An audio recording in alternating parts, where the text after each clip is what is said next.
Okay, so today we are going to take a look at here changing your belts, both your serpentine and the accessory belt.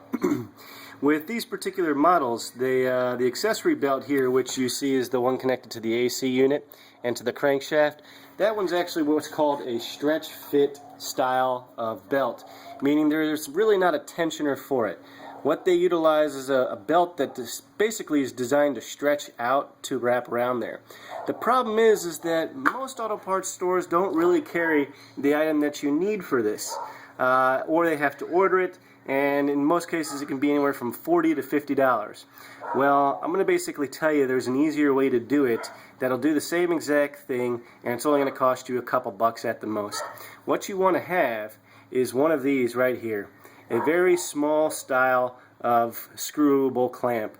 You want it to be roughly about 1 1/4 inch opening like this one is here, so that way you'll have the room to actually slip it over. What you would do is you actually here, see if I can get some light up on this real quick for you and kind of show you. What you want to do is you want to get the belt around the bottom pulley for the AC unit here. I also used a little bit of duct tape just to kind of hold it on there so it didn't fall down and remove the slack that I needed to keep. So I just wrapped some duct tape around this just to prevent it from falling off. And then I take as much of the belt as you can, and you're going to wrap it around the actual crankshaft pulley. You want to try to get it lined up as best as possible. Then you're going to take your clamp here, your C-clamp, and you're going to wrap it up as high as you can. Now you see here I had to modify this one. I don't know if you noticed, but this shank here, the screw shank, which you use to tighten it down, is shorter. I just used a jigsaw with a metal blade to cut that off right there. That way I had room to fit my 22 millimeter lug wrench around that. But I'm pretty sure, no, it's 21 millimeter, I'm sorry. My 21 millimeter lug wrench around there so that I could turn the crankshaft and get the belt to wrap around. This is basically the cheapest way I know of doing it, and it really, once I came up with this idea, it basically only took me about 30 seconds.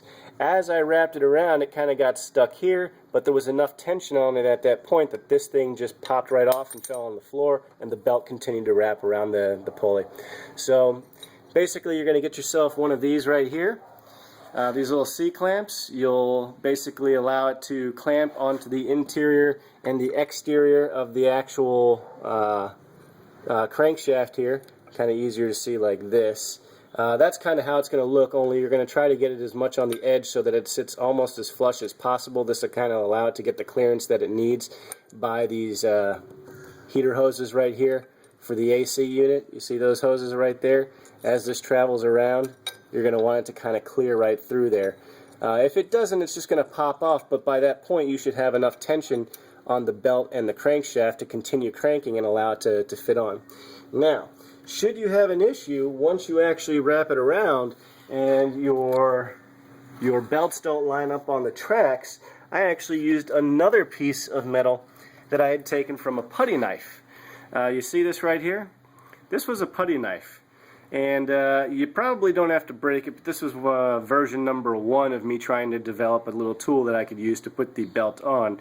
After this failed to work, that's when I switched to the clamp method, because that basically allowed me to put enough tension on it to hold the belt in place as I turned the crankshaft, allowing the belt to wrap around it. So there you have it. There was basically a I don't know, $2 to $6 piece depending on what quality you get. Remember, as thin as possible would be best. If it didn't have all this thickness here, it would be a whole lot better. You really want it to be thinner than that. You could probably just take a saw and cut it right there along where it says 1.25. But it's probably heavy steel, so it might take a long time.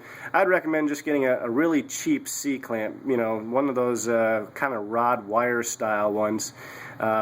Then of course you'll probably have to cut the shank here so that you can actually fit it on.